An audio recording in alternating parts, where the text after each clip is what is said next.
Segundo apelante, Vinícius Alexander de Oliveira, apelado Ministério Público do Estado de Minas Gerais. Anuncio a composição da turma julgadora. É relator o Dr. José Luiz de Moura Faleiro. Sou revisora. Desembargador de seu Wallace Baroni Vogal. Irá sustentar Dr. Santos Fiorini Neto pelo primeiro apelante. Indago do Dr. José Luiz de Moura Faleiro se posso conceder a palavra ao Dr. Santos Fiorini Neto. Pode sim, Excelência. Dr. Santos, Vossa Excelência tem a palavra pelo prazo regimental. Excelentíssimo relator, Dr. José Luiz de Moura Faleiros, excelentíssima revisora, presidente dessa egrégia Câmara, doutora Márcia Milanês, excelentíssimo vogal, doutor Dirceu Wallace Baroni. Envolve-se o presente recurso contra uma sentença condenatória contra meu constituinte, o primeiro apelante, em uma pena de 5 anos e 6 meses no regime fechado, condenado por tráfico. Em sede liminar, lançamos um cerceamento de defesa, porque fora lançada uma contradita em audiência de instrução e julgamento contra um policial. E, como se sabe, toda contradita deve-se dar oportunidade da defesa demonstrar o porquê da contradita, e lá havia testemunha para provar tal situação. Porém, fora negado pelo meritíssimo juiz, sem sequer ouvir a razão da contradita, que a testemunha estava lá para esclarecer. Então, a primeira situação seria uma nulidade por esse cerceamento de defesa, uma vez que fundamentou a sentença no depoimento deste policial. Em relação ao mérito, meu constituinte fora condenado por 4 gramas de maconha e 4 gramas de cocaína. Fora expedido um mandado de busca e apreensão, não para sua casa, para a casa de um outro réu chamado Vinícius. O mandado de busca e apreensão não mencionava o nome do meu constituinte, o primeiro apelante. O mandado de busca e apreensão mencionava Vinícius, casa de Vinícius. E lá fora a polícia efetuou a busca e apreensão, casa distante da casa de meu constituinte, e por lá não haver ninguém, levou quem para a delegacia? O pai de Vinícius, um senhor simplório, no primeiro ano de escola. Na DEPOL, disseram que gravaram o depoimento deste pai. E aí tem inclusive um depoimento prestado por escrito, e a todo momento disseram, o depoimento foi gravado, mas em juízo, este pai, tendo em vista que a única prova que teria contra Fábio é este depoimento do pai na DEPOL,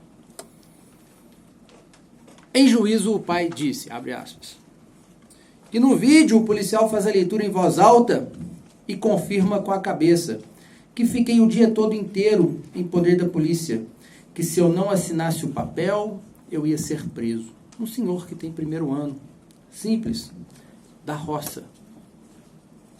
Que o senhor tomou alguma providência, atitude contra a polícia? Perguntou o Ministério Público. Vai adiantar medir forças com a polícia? Disse o senhor. Que só estudei o primeiro ano, que não lê bem, que Vinícius, que é o filho dele, faz uso de drogas, onde foi encontrada a droga. Juntaram boletins de ocorrência em relação a Fábio, mas Fábio é reconhecidamente na sentença como tecnicamente primário. Inclusive tem uma passagem por uso de drogas. O policial, em seu depoimento em juízo, afirmou: foi gravado em tempo integral a conversa. O que claramente se vê que não é verdade. Basta analisarmos o vídeo de pai de Vinícius, a pessoa simplória que fala e que foi a única que trouxe depoimento direcionando e imputando algo ao meu constituinte, o primeiro apelante. Ele fala que foi gravado em tempo integral a conversa, o que não é verdade. Mas esse policial, ao final de seu depoimento, eu pergunto, me diz uma coisa, nessa investigação, neste procedimento, nesse leve trás de busca e apreensão de droga. O que tem contra o meu constituinte, o primeiro apelante? O que mostra que essa droga é dele? Aí o policial diz: aquela droga especificamente apreendida só tem a palavra do pai do Vinícius. A palavra do pai do Vinícius, que ele diz que filmou integralmente, mas que não tem essa filmagem integral. Que tem a filmagem de um senhor só balançando a cabeça. E o policial perguntando: é assim que foi que aconteceu, ele? Foi assim que aconteceu? Ele? E ele vem no depoimento dele e fala que fez isso, assinou por medo. Assim que chamado na delegacia, meu constituinte forneceu a senha do seu celular. A prova está totalmente dúbia, totalmente fragilizada para um decreto condenatório. O Vinícius disse que a droga era dele. E basta analisar o depoimento do meu constituinte, que dá para ver que ele é um roceiro, linguajar de roceiro, fala que tira leite, fala que trabalha na roça, suas testemunhas comprovam isso. Inclusive explica, quando eu era menor eu tinha uma moto, e os policiais lá da minha comunidade, que é uma comunidade rural, que lá tinha um policial inclusive, o perseguia, porque ele dirigia sem carteira. Não é de se acreditar a defesa aqui, que sairá depois dessa análise de segunda instância, uma condenação, mas se caso sair ainda temos coisas para corrigir. A primeira delas seria o regime. Não é obedecida a regra do artigo 33 do Código Penal.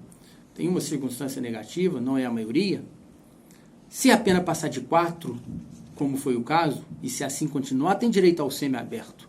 E se por um acaso atingir 4, 3 anos e 8 meses, ou quem sabe a aplicação da minorante que a defesa vem pedir?